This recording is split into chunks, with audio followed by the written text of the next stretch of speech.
Hello everyone and welcome to Vaid ICS. मेरा नाम है प्रशांत और आज के इस वीडियो में हम ये देखने की कोशिश करेंगे कि क्यों यूएस एफडीए ने कोवैक्सीन का अप्रूवल कैंसिल कर दिया। देखिए, कोवैक्सीन का अप्रूवल कैंसिल तो हुआ है, लेकिन उसके पहले हमको ये समझना होगा कि कोवैक्सीन क्या है। एक बार देख लेते हैं। अगर पिछले 3-4 महीनों से अगर आप न्यूज़ देख रहे हैं, थोड़ा बहुत भी देखा है, और कोरोना वायरस जो कि इतना ज़्यादा उसने हम सभी को असर किया है, प्रभावित किया है, तो उसके ऊपर तो आपकी नज़र होगी ही। तो ऐसा हो नहीं सकता कि कोवैक्सीन का नाम आपने ना सुना हो। कोवैक्सीन और कोविशील्ड, ये दो ऐसे हथियार हैं जिनसे कहा जा रहा है, ऐसा दावा किया जा रहा है वैज्ञानिकों के द्वारा कि हम कोरोना वायरस जैसी इस ये जो गंभीर महामारी अभी हमारे सामने आई हुई है, इनसे हम लड़ सकते हैं। इस कोरोना वायरस से लड़ने के लिए यही दो फिलहाल हमारे पास हथियार हैं। ये दोनों कोविड-19 वैक्सीन्स हैं, कोवैक्सीन और कोविशील्ड। तो ये जो कोवैक्सीन है, ये भारत के द्वारा पहली इंडिजिनसली डेवलप्ड कोविड-19 वैक्सीन है। ये बनाई गई है भारत बायोटेक के द्वारा, और इसमें इनएक्टिवेटेड होल वायरस का इस्तेमाल किया गया है। तो इसमें वहीं सार्स कोव 2 वायरस का इस्तेमाल किया गया है जिससे ये कोविड-19 बीमारी होती है। हाँ, लेकिन बिल्कुल ये इनएक्टिवेटेड वर्जन है उसका, और इसको भारत में पहले से ही रेस्ट्रिक्टेड इमरजेंसी यूज परमिशन मिल चुकी है मार्च में ही, और अब तो ये लगनी भी शुरू हो गई है। काफ़ी सारे लोगों को इसकी डोजेज मिल भी चुकी हैं, कई सारे लोगों को तो इसकी 2 डोजेज भी लग चुकी हैं। और आपको जानकर बड़ा ही इंटरेस्टिंग लगेगा कि देश के प्रधानमंत्री श्री नरेंद्र मोदी जी ने भी यही वाली वैक्सीन को वैक्सीन ही लगवाई है। देखिए, इस वैक्सीन को यूएस में इस्तेमाल के लिए भी एक अप्रूवल लेना पड़ेगा जिसको बोलते हैं इमरजेंसी यूज़ अप्रूवल।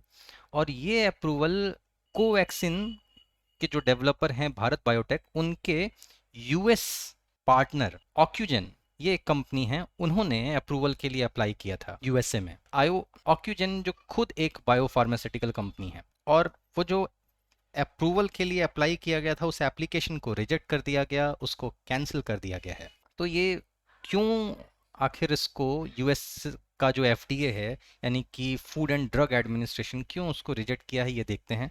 तो उसके पीछे यूएस एफडीए ने जो सबसे बड़ा तर्क दिया है, जो मेन रीज़न उन्होंने बताया, उन्होंने बोला है कि इनसफिशिएंट इन्फॉर्मेशन है हमारे पास।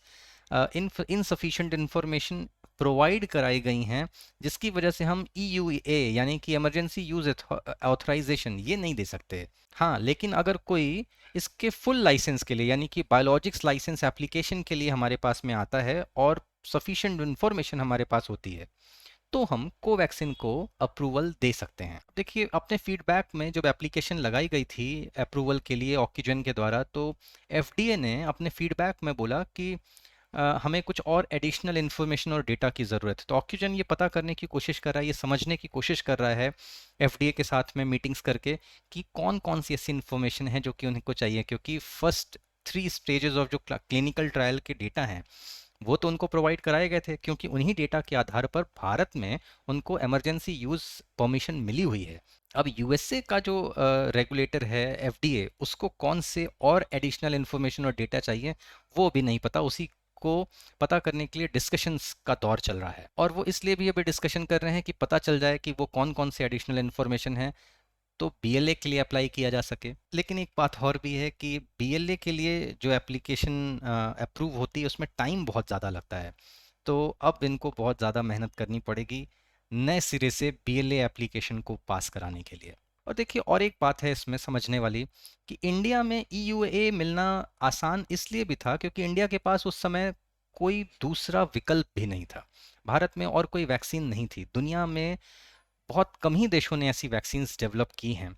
यूएसए के पास में अपनी खुद की डेवलप की हुई 2 वैक्सीन्स हैं, एक मॉडर्ना और एक फाइजर की, और ये दोनों ही एमआरएनए वैक्सीन्स हैं, और ये दोनों ही यूएसए में बड़े पैमाने पर लगाई जा रही हैं। बड़े पैमाने पर यूएसए में उसका प्रोक्योरमेंट भी हो चुका है।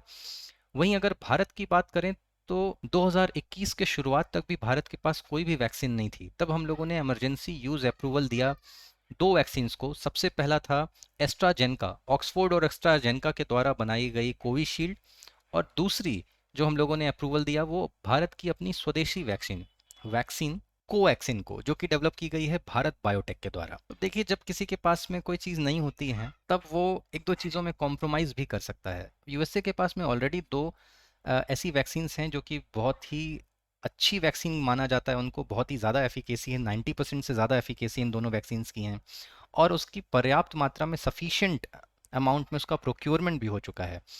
तो यूएसए इसलिए कोई जल्दबाजी नहीं करना चाहता, किसी तरह का कोई कॉम्प्रोमाइज़ नहीं करना चाहता। वहीं भारत की अगर बात करें, भारत में इसलिए अप्रूवल मिल गया क्योंकि कोई और वैक्सीन थी भी नहीं। कोविशील्ड की बात ज़रूर है कि उसका पूरा production serum institute of India Pune India में ही हुआ है। दुनिया में जहाँ जहाँ 100 से ज़्यादा देशों में कोविशील्ड लगाई जा रही है, और उन सभी 100 से ज़्यादा देशों में कोविशील्ड को लगाने के लिए मैन्युफैक्चरिंग भारत में पुणे में ही हो रही है by serum institute of India. उसके बावजूद भारत में कोविशील्ड की कमी देखने को मिल रही है। वो इसलिए क्योंकि जब भी इनकी मैन्युफैक्चरिंग स्टार्ट हुई थी उसके पहले ही इनके बहुत सारे कॉन्ट्रैक्ट्स थे, इनके इंटरनेशनल ऑब्लिगेशंस थे जो कि इनको पूरे करने हैं। तो भारत में वैक्सीन की मैन्युफैक्चरिंग होने के बावजूद भारत में वैक्सीन की कमी हो गई थी। इस वजह से इंडिया को इमरजेंसी यूज ऑथराइजेशन देना पड़ा कोवैक्सीन को भी। ये तो नहीं कहा जा सकता कि इसमें किसी तरह का कोई कॉम्प्रोमाइज़ किया गया है रेगुलेशंस के साथ में, पर हाँ ये ज़रूर है कि कोवैक्सीन को जल्दी अप्रूवल दे दिया गया। यूएसए से थोड़े आसान, थोड़े कम स्ट्रिक्ट रेगुलेशंस भारत में शायद चलते हैं। अब देखिए, जब यूएसए ने इसको ऑथराइजेशन कैंसिल किया तो काफ़ी सारे लोगों के मन में ये सवाल उठने लगा, जो लोग इंडिया में कोवैक्सीन लगा चुके हैं या फिर लगवाने की सोच रहे थे, कि क्या वैक्सीन में कुछ गड़बड़ है जिसकी वजह से यूएस में उसको अप्रूवल नहीं मिला। तो अब हम लगवा चुके, क्या ये इफेक्टिव होगी, क्या इसका कोई साइड इफेक्ट तो नहीं होगा, या फिर जो लगवाने वाले हैं वो ये सोच रहे हैं कि हम लगवाएं या ना लगवाएं। तो देखिए, ऐसा कुछ भी नहीं है, इस वैक्सीन में ऐसी कोई भी गड़बड़ी नहीं है, कोई भी खामी नहीं है। बस यूएस, उन्होंने, जो एफडीए है, उन्होंने ये नहीं बोला कि वैक्सीन में कोई खराबी, उन्होंने बस बोला कि हमें थोड़ी और इन्फॉर्मेशन चाहिए, हमें और ज़्यादा, शायद उनको क्लिनिकल ट्रायल्स के और ज़्यादा डेटा की आवश्यकता है, तब वो अप्रूवल देंगे।